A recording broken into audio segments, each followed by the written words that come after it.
Hello and welcome to a very special edition of the FTV Game Night Draft Special. I'm Christian McMullen, joined by Stephen Dixon. We're going to break down today's running backs and wide receivers, breaking down your playmakers, your go-to guys, the guys who get things done for your offense. The guys on the highlight films, if you watch SportsCenter, you watch any other highlight package, these are the guys that typically make those plays. There's certainly a lot of guys in an unbelievably deep wide receiver class and a running back class that has a lot of complementary potential, a lot of guys who are going to help and can make offenses better. So, especially in a league where running backs are starting to become more complementary type of players, where you have a backfield of maybe 3 guys. It's a deep draft class for that. I think you can get a lot of value in the mid to late rounds. A lot of guys with a lot of special skills and a lot of elite speed that we haven't seen in a couple of years. So we'll get right down to it. We're looking, if you're an NFL team, you're an NFL GM, looking to add a top receiver, maybe a second, third guy, complement your core. What are you looking for? Well, I think what I look for the most is a guy that can get me third downs. I look for a guy that can, on 3rd and 10, he runs past the first down marker. He has the awareness, the route running ability, that's important, to just go out and continue drives for me. I think that's kind of an underrated statement now, but when I look at a guy like Anquan Bolden, the guy just gets the job done. He runs for the route he needs to run to get the first down. He's always aware of where he is on the field, and he can get some yards after the catch if he needs to, and he keeps drives alive. He's kind of Colin Kaepernick's best friend in a way. Vernon Davis the same way, but as a tight end. That's the first thing I look for. Can you make plays on 3rd down? That's the money down in the NFL. Yeah, you might have like a 45-yard touchdown every now and again. But really, games are won on 3rd down, and we always talk about the importance of a quarterback's, decision-making, his performance on that down. The wide receiver has to make the play too, and I need a guy that's smart enough, athletic enough, and just talented enough to get me that conversion. Oh, absolutely. I think when it comes down to it, teams are looking to create a mismatch. They do that through a multitude of opportunities. Sometimes they're looking for just a size guy in the red zone. You need someone who's going to go up and make the catch. Speed, athleticism, a guy who's going to break open, and if he can't get caught by a cornerback, it's going to be okay. The ball in this NFL, the ball is going to be there if you can run under it and catch it. I think that's why a lot of guys tend, at least at the receiver position, I think some guys have better pro careers than they do college careers because they finally have guys that can put the ball in the money. They were in positions to make plays. Now the ball is in the position where it needs to be. These guys can make a lot of money. A lot of plays in the NFL, when in college you didn't really see those big plays happen. That's why kind of watching film and seeing how these guys run their routes, how athletic they are, really kind of, I think, says how good they are. And we've broken down a lot of it, too. How many times have great wide receivers been wide open to make unbelievable plays, and it hasn't been there? We saw that especially with Fresno State's offense. Yeah, we talked about last week in the NFL and the quarterback special. Devontae Adams runs that double move. Derek Carr doesn't put the ball in the money or anywhere really in the vicinity of where Devontae Adams was. Incomplete. It should have been a touchdown. Could have been gorgeous. Yeah, if you have a pro quarterback throwing that ball, it's a touchdown. So, and then again, you could make the argument that, if you had a pro defender, maybe he wouldn't have bitten on the double move and that pass never happens. But that goes without saying. A quarterback in the NFL will put the throw in the money, and sometimes they'll throw it into deep coverage and still complete it. There are throws you see from Drew Brees, Tom Brady, Peyton Manning that are, at the back of the defender's head, super accurate. And guess what happens? The guy makes the catch, and it's a big play. I think a lot of receivers tend to have better careers in the NFL than they do in college. But then, again, you'll have some busts. But in terms of... And there's busts in this draft class, for sure. There's busts in this draft class, and we'll get to it. But I think a lot of guys are excited for their prospects in the NFL. Yeah. A lot of great route runners, a lot of elite, very good vision. Probably the most mature class as well. Oh yeah. It's an underclassmen heavy wide receiver class. Mm-hmm. Most of the guys are underclassmen, but they've got great vision and they proved that in college. Interesting position wide receiver when it comes down to it is it's a deep draft. There's a lot of guys, and not every single person is going to be catching balls in their first year to make most of their money. Special teams. If you're a team, what do you look for to try to pick up a guy's ability to, help on the kick returns, go down and block, those things? I think the easiest guys to draft at least for their rookie impacts, I think are guys that can at least just make plays in the kick returning and punt returning game. I think you look at a guy like Randall Cobb. I think Odell Beckham in this class would be a great example of that.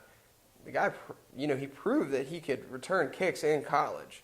So even if he's not making a huge impact on your offense the first year, which is very hard for rookies to do, he can come in, make plays in special teams. I mean, kick returning is, punt returning, that's valuable. Coaches want that. And it's hard to find guys that are very, very good at returning kicks and punts. I think a guy like Odell Beckham would be a great fit for any team. Maybe if they want the luxury of, having him wait and really learn an advanced offense, he can come in, return kicks, return punts, make an impact that way. And LSU is a pretty good place to hone your kick returning abilities, as we've seen over the years. Patrick Peterson's just a guy to name, one explosive returner to come out of LSU. So they're very deep from that school at, punt returning and kick returning. Yeah.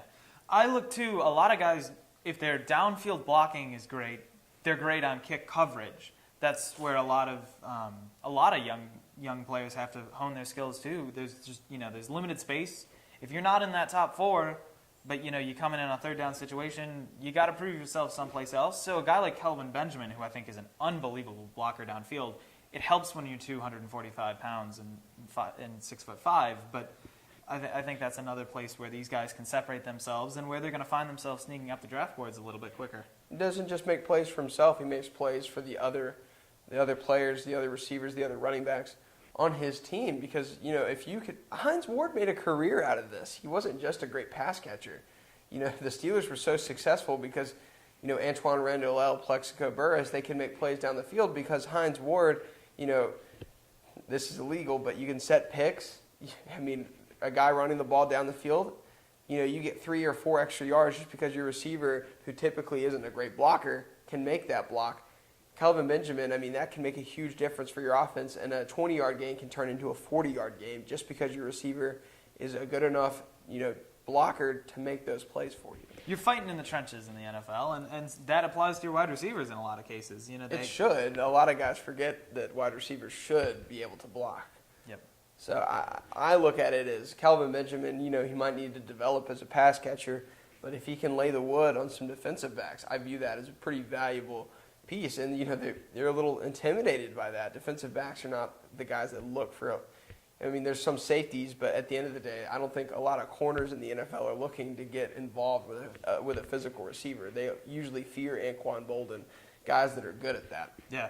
Because they want to play physical and they want to intimidate you. So quarterbacks want to be finesse and jump on balls and stuff like that. If you want to bring the physicality to them, it's going to be a whole lot different. And that's why there's a lot of criticism of some of the guys that are a lot less physical and haven't proven themselves. Martavis Bryant is a good thing of that. He's very skinny, very small guy, didn't bring the physicality every time, and that's why he's maybe second, third round pick instead of other years of first.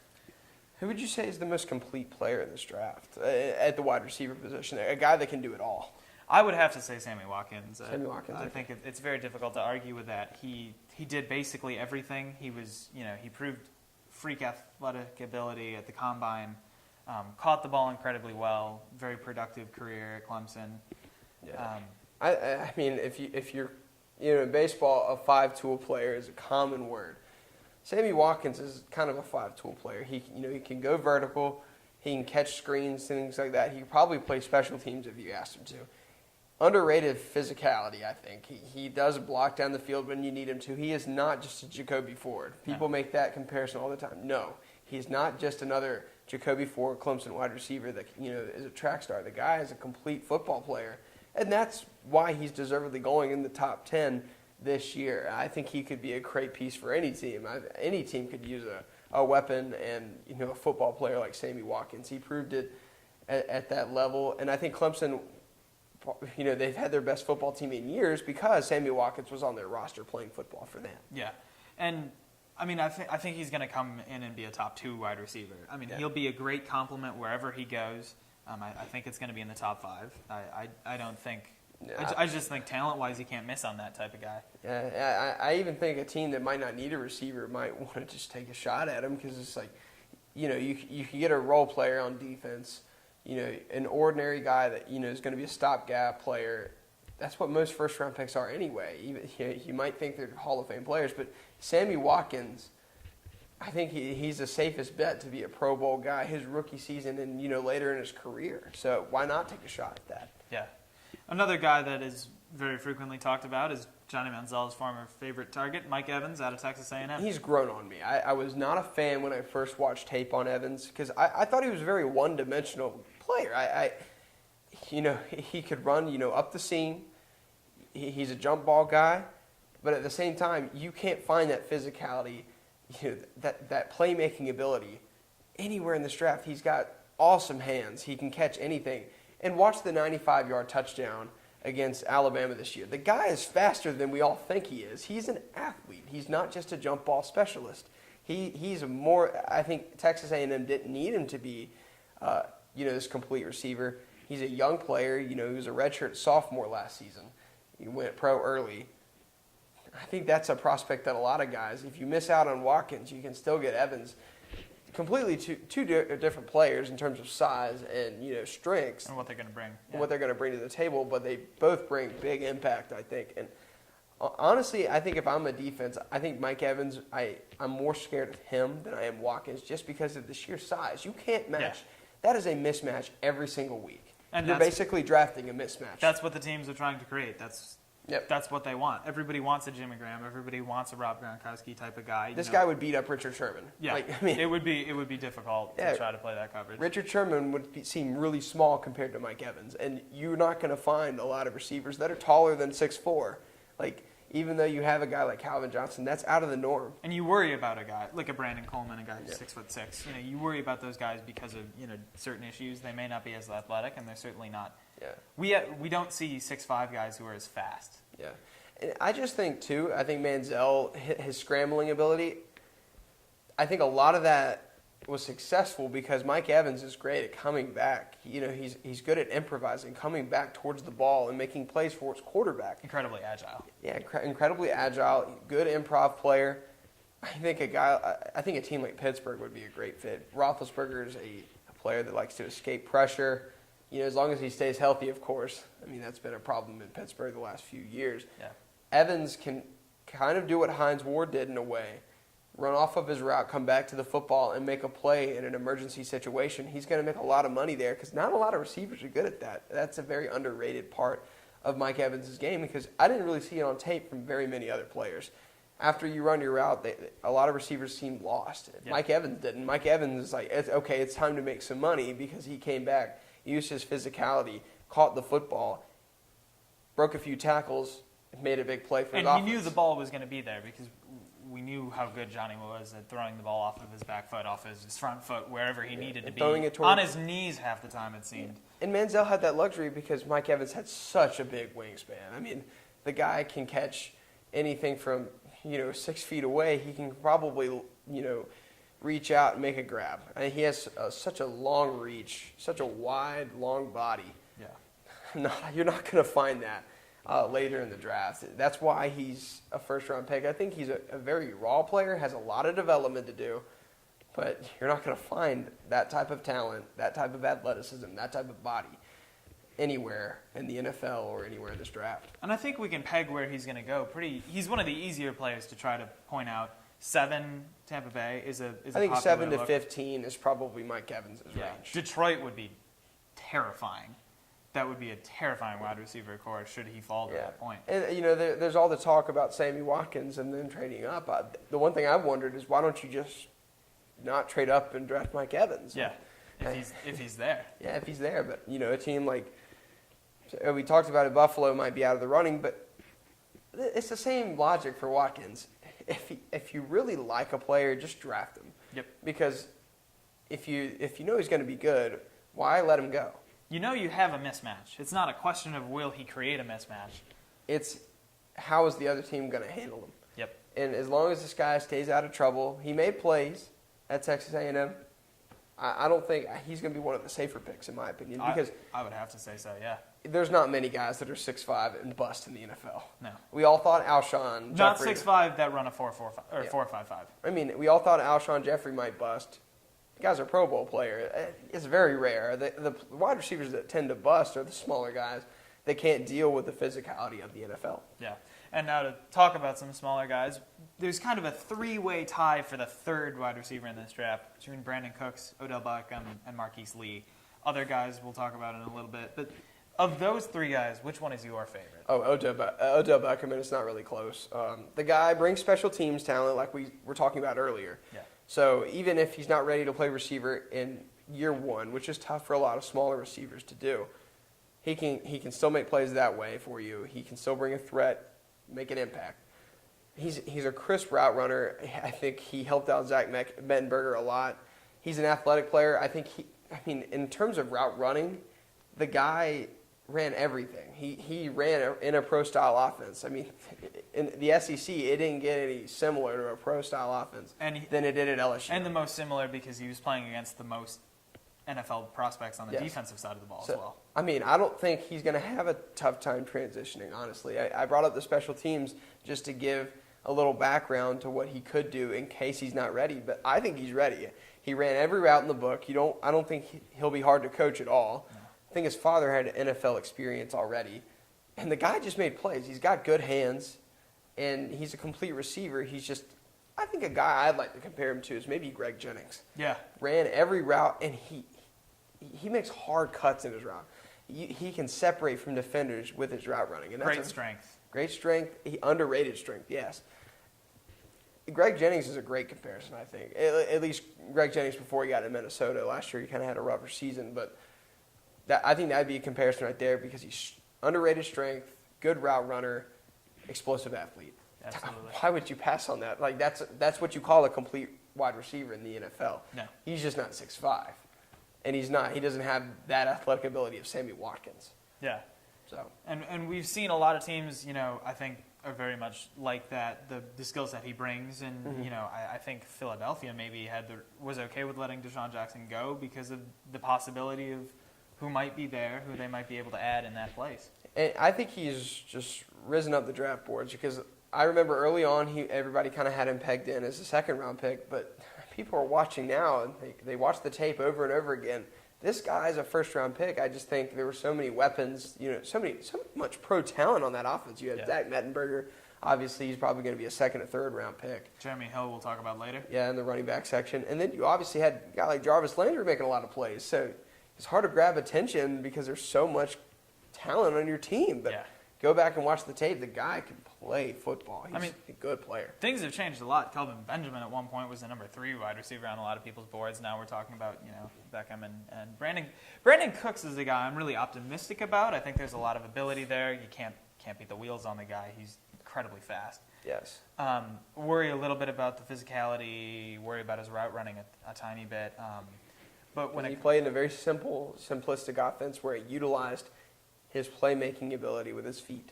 He's got to learn to run routes, and he's got to learn to be physical enough to deal with, press coverage. Because what I worried about, and I wrote it on my notes, the guy's got great strength, and I think not strength, but great speed, but can I just push him off of his route and then completely take him out of the play? And you have to worry about, and he's not just 5'11". He's like 5'9", 5'8", and you start to worry about that. But we have seen successful players, like Wes Welker's a great example. If you can develop that strength, develop that route running where you're good enough, you can make plays. And this guy's like a more athletic version of Wes Welker at the end of the day. Much quicker. Yeah, a lot. But Wes Welker has very solid hands and just great route running ability. He's going to catch every time. He's going to catch the ball every time you throw it to him. Vision and awareness too can't beat Wes Welker. And the experience with the quarterbacks he's worked with too. But give Brandon Cooks time. That's a guy that can maybe pay off for you. A year or two down the road. And he can return. I think it'd be a little high to pick him, in the first or second round. I would pick him on, starting in the third or fourth round. Yeah. I think that's more fair because I don't think you can expect him to make that impact. Special teams, he might bring something, but he is definitely not as complete as Odell Beckham. No. The guy I worry about a lot is Marquise Lee. I think he's got bust. I didn't see it. Yeah. I didn't see it at all. I think his hands bother me, and that's a trait that I don't know if you can teach that. That's more of an awareness issue to me, and I don't know how much you can coach a guy to catch a football. Some guys can fix a double catch issue. A lot of receivers in this draft have the issue. They made a lot of double catches. Marquise Lee had drops. Flat out did not catch the ball. and that is difficult. He And fumbled the ball a lot, fumbled too. the ball, yeah. No matter what your impact is, if you're going to turn the ball over, you bring nothing to my offense but negative plays. I mean, you can make 2, first downs, but if you fumble the ball and give the other team a takeaway, that's going to make a way bigger impact on the game than your first downs. So whatever Marquise Lee does, fumbling the football is a big turnoff. That's just not going to help his draft stock, but somebody's going to take a chance on his athletic ability and just the sheer fact that, he's a bigger name in college football. Yeah, the route running was good. The issue I think a lot of teams had with him was when he wasn't the target, what was he doing? Was he stopping? Was he, he didn't play. There were some character issues, right? Yeah, there was some. There's question marks, I think, as far as that goes. And it was a difficult locker room situation at USC, as we've seen, too. There's, Lane Kiffin being fired, and then, what's his name? The guy that got I'm having a brain fart here. Ed Orgeron, yes. Came in. Yeah, he came in and then left, and Steve Sarkisian came in. But it was a kind of a messy situation in USC, and a lot of the times Marquise Lee kind of took himself out of the play because he wasn't the go-to guy. That's a real turnoff because we don't want any more wide receivers that do that. I think an important part of being a wide receiver is even when the ball isn't thrown to you, you're still making an impact by being in the play, by making sure that they're holding you accountable. Yeah. Because if you're not running the correct routes or you're taking yourself out or you're being lazy, then you're just hurting your offense because the other guys really can't make any plays for you. Yeah. So I've never been a fan of guys with character issues like that. I'd rather have a guy, honestly, that, might have had some, stupid freshman mistakes and, got an alcohol violation than a guy that's going to quit. And that's a big turnoff, and you don't want a guy like that. Hopefully, Marquise Lee has changed, but he's also got issues, like we said, with the fumbles and the drop balls. Yeah. So I wouldn't draft him until maybe the 4th, but people are going to take him in the 1st or 2nd. Where do you see, we've kind of got our top 2, top 3 set in. Who do you look to fill out that 4th and 5th role? Is it an Allen Robinson? Well, are you asking me that who would be your 4 and 5? We've got our top 3. Jordan Matthews. Honestly, okay. I think Jordan Matthews is my number 2. Really? Maybe behind Sammy Watkins. I have him ahead of Mike Evans just for the fact that he has size. So that's not the guy's 6'3". He's physical. Physical, fast. He has the bloodline. He's Jerry Rice's cousin. Anything related to Jerry Rice, I might want on my team. Yeah. So, and the guy made big plays. He ran good routes at a place where quarterback play wasn't at its highest. And you just watch the tape. He's always making a big play. Always. I think the Ole Miss game was huge for him, and I think the bowl game, I can't remember who it was against, but he was just fantastic. I loved what I saw from Jordan Matthews, excuse me. Yeah. The guy was just simply fantastic. I'd have him as my number 2, and then maybe like a guy like Odell Beckham as my number 4. Okay. Yeah, I'm a fan of Allen Robinson. I know you had some question marks about him, but I think he was a very solid player. He's grown on me. He's starting to remind me of Anquan Bolden. Big Ten wide receivers are used to the physicality.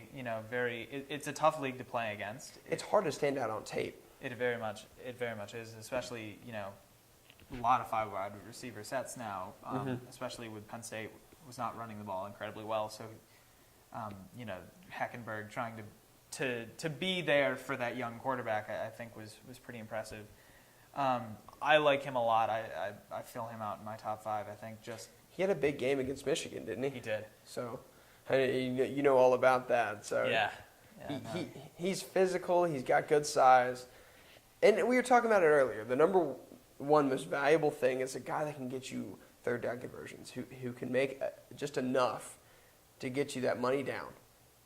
Probably no one better in this draft that can do that than Allen Robinson. And that's what really grew on me because he wasn't flashy, but he had a lot of substance. And I think he's one of the more safe wide receivers in this draft. I don't think he's going to be the best. I think a guy like Jordan Matthews, Mike Evans or Sammy Watkins will do that. But if you're looking just for a guy that can help your offense get going, I think a team like San Francisco would be a great fit. Teams that like to have long, sustained drives. Allen Robinson's your guy. Yeah. And Anquan Bolden, I thought, was a great comparison because The guy's physical, and now hopefully he has the same mentality that Bolden goes into it. Because Anquan Bolden's a guy that he wants to fight you to keep his route and get that first down. Allen Robinson hopefully can do the same thing for an offense. Braylon Edwards was another person some people have compared him to. I think that's good. He was Hopefully solid. just without Braylon's personality. Yeah, that was a big problem. Great guy at Michigan, but that was somebody who didn't deal with the limelight and the success of the NFL well at all.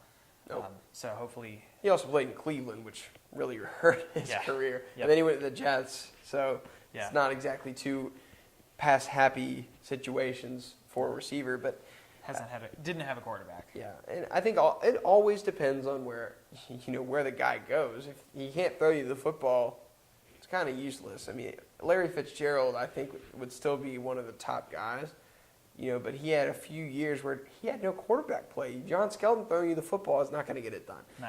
Always depends on if that quarterback, like we said earlier, can get you the ball where it needs to be. I think if Allen Robinson goes to the right situation, he's going to help you sustain drives. He's going to be a solid player, and, he might peak as a Pro Bowl player. I wouldn't peg him as, one of the best in his class, but a guy that can really help out a team. And remember, this is one of the deepest wide receiver classes that has ever taken place, really. So Allen Robinson could be a first-round pick maybe in last year's draft. Yeah. He's just not going to be this year because it's so deep. Yeah, if you look at, I think we'll transition right into some sleepers quick. There's so many guys that we can't possibly cover them all, but I have a few sleepers that I think I'll bounce off of you. One guy that stood out to me on tape a lot was Ryan Grant from Tulane. 6 foot, very good hands catcher, solid route runner, very, very polished, I think, on a lot of his game. Really liked what he did. Watched him in the bowl game. I thought, stood out with weak quarterback play, and is a guy who I think could develop really, really well because he has those same abilities, and he played pretty physical. So when you're 6 foot, we talked about that. That was super important. I really like him a lot. I don't know. I was going to go with Ryan Grant as well. With what you said, the physicality's there. I think he could develop into a special wide receiver in the NFL because that ability, to keep your route is important because I think the trend in the NFL is going to go to what the Seahawks try to do is they're going to try to push you off your route, and then that disrupts the entire play. Because a lot of NFL offenses are so advanced in how they run, 4 wide receiver sets. If you can knock every wide receiver off of their route, then you completely messed up the play, and very few quarterbacks can improvise that well. Yeah. And then it's up to the receivers and the quarterbacks to work together. But Ryan Grant's very physical. He can make plays that way just by staying on his route, not letting a defender bully him. And that's a very underrated part of, and I can't stop saying it, very underrated part of football. Yeah. Just staying strong enough to stay in your lane, to stay playing your position. Don't let the other guy dictate where you are. Absolutely. Jeff Janis from Saginaw Valley State is another guy I'm super high on, just given, great size, 6'3", and he showed a lot of quickness for that type of frame too. Small competition, but I thought he was real impressive, ran his routes real well, made just tons of catches, pretty impressive on tape, despite his low-level competition. Yeah, he's going to be a 7th round, 6th, 7th round guy who we're going to really, I think, be impressed with when he makes the team. Yeah, I agree. He makes plays on tape. I think what hurts him is he's a small school guy. So at the end of the day, a lot of people don't know about him, and that's going to hurt you. So yeah, but how many top wide receivers have come out of small schools too? A couple guys in the Hall of Fame. What was it? At running back, excuse me, you have Walter Payton, who was an FBS player, or FCS, excuse me, and then Jerry Rice, the greatest receiver of all time, went to Mississippi Valley State. Yep. You can find great players. And complimentary guys come out of, Fred Jackson, who's been a solid Buffalo Co-college Division III. So these small school guys, if they have the physicality, if they have the size, if they have the hands and the desire, and it'll be real impressive to see how they're coached. If he's coached well, he's a guy who's going to have to fight his way through special teams, kick coverage kind of guy, but he's a guy who can get down the field, make a lot of tackles, prove himself that way. I think eventually he could find his way into catching pretty fair amount of balls. Another guy, Cody Latimer out of Indiana. Bills just brought him in on a pre-draft visit. I saw that. They're real high on him. Another guy who's exactly 6'3", 6'4", depending on who's measuring. But, another kind of physical guy, a downfield and a red zone threat, given a pretty strong vertical jump. Yeah. I agree with you. Cody Latimer kind of coming out of nowhere. I think Indiana's one of the worst programs in the Big Ten. That can help you either. So many of these guys, they kind of stand out to you after the season's over because you don't hear much about them. You don't see them on television. Indiana hasn't been a good program, so it's hard to stand out when a guy like Allen Robinson's playing on national television and you're playing on the Big Ten network. Yeah. Not as many people see you. Not as many people know about you. That's another guy. This is such a deep class. I think, what was I saying? If you're a fifth-round prospect in this year's class, you should really be a third round in every other class. It's so deep. And a lot of teams are going to use that as luxury. I don't know if I would draft Mike Evans or Sammy Watkins just knowing that I could find so many other good receivers in this draft class. But are you ready to go to running backs? Yeah. We'll start out maybe with a few guys, running backs and wide receivers who could, other kick returners we haven't talked about. Dre Archer was the guy I was going to bring up. Speed. Just electrifying speed. He had the fastest time at the combine. I think he ran like a 4.3. Yep. Almost Tied Chris Johnson's 40-yard dash time. I think Chris Johnson even tweeted out how close it was. Yeah. That guy, you could probably find something, some role where he could utilize his speed, whether it be on special teams or a unique role in an offense. But he didn't show as much on tape because I think that's really all he has. Yeah, I want to see him catch balls out of the backfield more. Yeah, and remember, a lot of offenses don't utilize, at least at the college level, they don't utilize running backs in the way that NFL offenses do. I don't think Trey Mason, that's a guy that I always bring up, I don't think he ever blocked. I don't think he ever caught a pass because whenever he was in, he was going to run the ball. And Auburn didn't really throw the ball very much ever. So, yeah. I mean, and when they did, it was an emergency. It was an emergency, and it turned out to probably be miraculous. But, I mean, Dre Mason's got to learn how to play all three positions at running back: blocker, receiver, and runner. He's already got one of them down. He's got to learn the other two. Yep. But that's an important part. And like you said, Dre Archer doesn't – all he has is the speed. But you could probably figure out something where you can utilize that speed. Yeah. So other things we're looking for in a running back: durability, incredibly important. Guys with that question mark, it's very difficult to see, and that's why teams look to draft younger players who have less mileage in college. Absolutely. I think that's why a guy like Fred Jackson's been successful. I don't want to bring him up just too much as a homer, but played at college, played a few years in the indoor football league, didn't take the hits, and now he's 30, 32, 33 years old, but still playing well and durable as long as he's had a few concussions, but that's... Yeah. I mean, you saw with Maurice Jones-Drew, so many carries can take a toll on what you do, how you perform. We're seeing it with Ray Rice. Now, I think a lot of guys slow down when they take so many hits at the pro level. I think getting younger players who have less mileage in college and wherever you're getting them from, it makes a huge difference at the end of the day, because I want a guy that is going to last 5 years at least, 6 years, that can run the ball well for me. There are some guys in this class. I look at Bishop Sankey from Washington. I think he runs very well. I don't think he takes a lot of unnecessary hits. He doesn't go looking for huge contact. He's not willing to just go down at a blink of an eye, but he's also a guy that I think has a sustainable running style that can also make plays for you. I really like Bishop Sankey. I think Gio Bernard is a good comparison with how he runs the football. Good vision. Yeah, that's what you see on tape. The guy knows where to make the cut every single time. And I think in any offense in the NFL, if you have good vision, you can at least get 3 or 4. Yeah, that's my number one factor, and that was what I looked in a lot of guys, and even the small school guys. I think that showed the good vision. I think that's why I put them a little bit ahead of even a guy like Trey Mason. Terrence West from Towson stands out at that point. Jerick McKinnon from Georgia Southern is a guy I'm really, really, really like, I think, overall. But it's that vision that's going to help them avoid the big hits and, save a few injuries, because I can't remember who said it, but it was an NFL running back who said, you have to get used to playing injured, because as a running back, you're injured every single time. I mean, those hits hurt. They hurt way more than anything we've ever probably had to endure and then they get up and they have to do it again. So you're playing hurt. You got to be able to play through that. You got to be durable. You got to be physical. And, you have to be able to, no fear to kind of bowl through what you have to do. Yeah.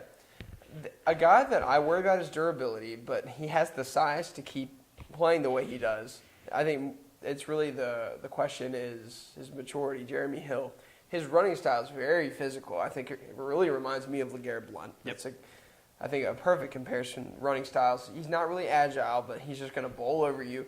Has the size to do that, though. Let's remember, if you weigh 240 pounds, you can be a little more physical than a guy that weighs 200 pounds. That 40 extra pounds of muscle and maybe a little bit of fat helps on a running back to stay healthy.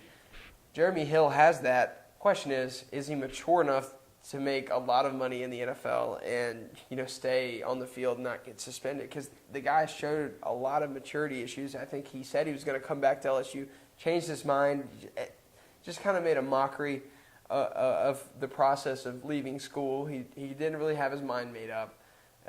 Kind of made a mockery of it publicly. I don't know if I'm a big fan of Jeremy Hill, the guy, right now. That could change. No. But as the runner, I really like him. The one place where he impressed me, too, was pass protection. Obviously, he played in pro-style offense like we were talking about LSU earlier. Yep. The closest thing you'll do to running a pro-style offense is playing at LSU now. Yep. They're not just the Jordan Jefferson, we're going to run the spread option, the read option. They're going to really play pro-style offense. They're going to hand the ball off to Jeremy Hill. He's going to have to play pass protection, maybe catch the football out of the backfield. Probably the most pro-ready guy out of any NFL or any college running back right now is Jeremy Hill. Yeah. I think he can make an impact tomorrow. Yeah. You asked him to. Another guy I like pretty fair amount, Carlos Hyde, Ohio State. Solid. Clemson tape is great. Yeah, very, very, just very solid. Ran through, had a lot of yards in a lot of games. I think the Northwestern game is really what stood out to me. I think Northwestern. Big game against Michigan. Yeah, he had big games almost against every team. He was one of the most focal points of that offense. Forget Braxton Miller. This guy really made Ohio State their money. Urban Meyer likes to run the football. The guy proved he could, pick up yardage as a runner. I think the big question now is, can he do those other two things we keep talking about? Blocking, pass protection, always keeping your quarterback up. Being the last line of defense is always important. And then catching the ball out of the backfield. Can he do Can he do those things? What do you think? Yeah, I really like. I think all those things. He's very close on all the things. Needs a little bit more polish. I think. Was a little bit questioned about his vision a little bit. He had a lot of wide open blocks, and it was a pretty good offensive line and downfield receiving blocking. I think he would fit better in a power scheme. Yeah. I think if he went to a place like San Fran or Seattle where they run a lot of power running game, be a good fit for him. I don't know. Running his own blocking scheme would be as easy for him because running his own blocking scheme, I think, requires a little more vision. Yeah. Because I think in power, you just run where the blockers are and then hope that they push forward enough to where you can get yardage, and then you can make plays once you get to the next level. Yeah. Zone blocking all requires vision and knowing where to make that cut. Yep. Carlos Hyde, his vision might be the only question. Gotta love his game, though. If he gets to the next level, he's going to make something happen. He's going to give you that wow factor that not a lot of other guys can do in this draft. No. One guy who maybe brings a little bit of that wow factor is a guy you're real high on from Baylor, Lake Seastrunk.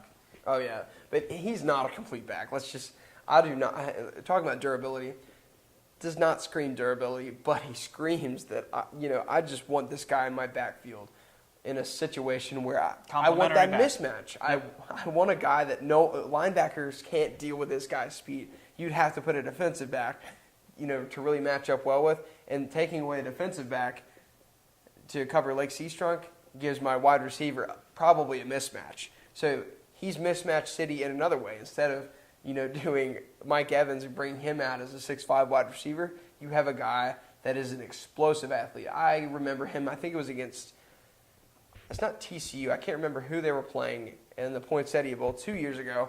The guy just ran all over the field. I think there was one play, as soon as he hits the next level, it's like turning it into, he doesn't just go up one gear, he goes up 2 gears. So I was surprised he didn't have one of the fastest 40 times in this year's draft, but that might be the one thing. He's not really explosive right out of his stance, But if you give him the ball in space, look out. Yeah.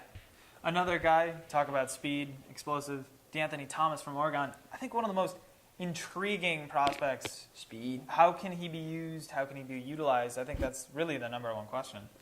Yeah, I mean, he looks fast on tape, but Oregon's offense isn't necessarily a preview to the Pro Bowl offenses that you see all over the league. You know, I think he's going to be a role player. I think kind of similar to what LaMichael James is doing. I don't think he has as much experience, or I don't think he's as good as LaMichael James at running the football, but I think you could really use him as a receiver. Here's a guy that we could really compare him to. I don't want to say Sproles, but a guy that, you know, on third down, if I want a weapon back there, DeAnthony Thomas might be my guy.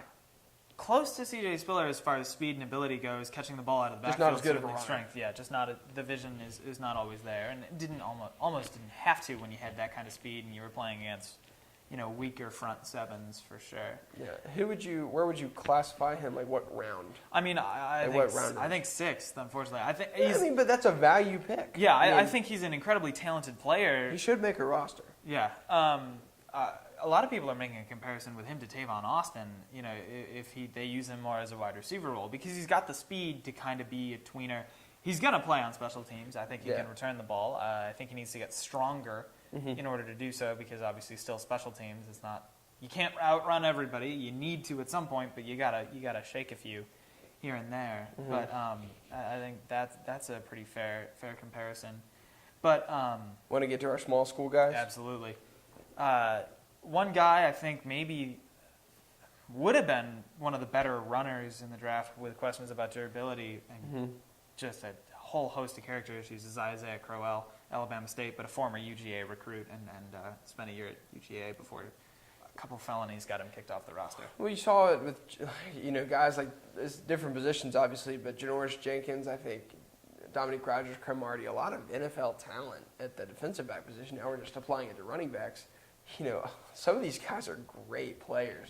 They just have to transfer because, you know, of getting in trouble. That's a guy maybe you pick up in the 6th or 7th round because of those character issues, but you're going to get talent. Rick Rogers comes to mind from last year's draft. And he had a first-round grade on him. Yeah, you had a first-round grade. It's just that those character issues always come back to bite you, and it could cost you maybe 5 or 6 rounds of draft stock. Transferring is a big turnoff in terms of if you do it for character issues and getting kicked out of the program. That's a big character red flag, and a lot of guys drop you way down or make you undraftable. Yeah. At least some teams do. But I think a team that picks him up could maybe get something with a 6th or 7th round pick. A lot of 7th round picks don't even make the rosters, the team they get drafted by. Yeah. So it's not much of a risk to just pick up a guy like that. And, you know, what if he's changed? And that's a big thing because then you're getting that 2nd, 3rd round talent that you know you're getting in the 7th. You're getting a steal. And one thing we forget about, too, is there's practice rosters where the guys they do get a pretty fair amount of money, $500,000 at a base salary, but, you know, they get the money, they get that time in the first system, but they're not the highlight. The spotlight's not on them. They get a chance to be professional, they can prove themselves on that level. I think Isaiah Crowell is one of those guys who, if he proves himself maybe in a year on the practice squad, is going to come into the league and I think could be pretty beneficial. Yeah. But the two guys I mentioned them earlier, but a lot safer small school guys are Jerick McKinnon. I'm totally in love with the way he runs the ball. Great, fantastic vision. Just, I think, great athlete. Ran a 4.41. Oh yeah. I mean, that's fantastic speed for a guy his size and his strength. And just, you know, didn't do it at an incredibly high level. Did it at the SoCon. I saw him play this year. So many guys in this draft. Running back, and you're not going to find a first-round running back. Some people might have Carlos Hyde jumping in as a first-round pick. It just depends on what these teams want. Yeah. But at the end of the day, I think you're going to get more value in the mid to late rounds, and it's becoming a trend now. Instead of getting a guy, what did the Browns pick? Trent Richardson, 3rd overall. You could probably find a very similar talent later in the draft and pick up a guy you need. Pass rushers are a big thing, and we're going to do that on the next show. Yep. Talk about pass rushers and pass protectors.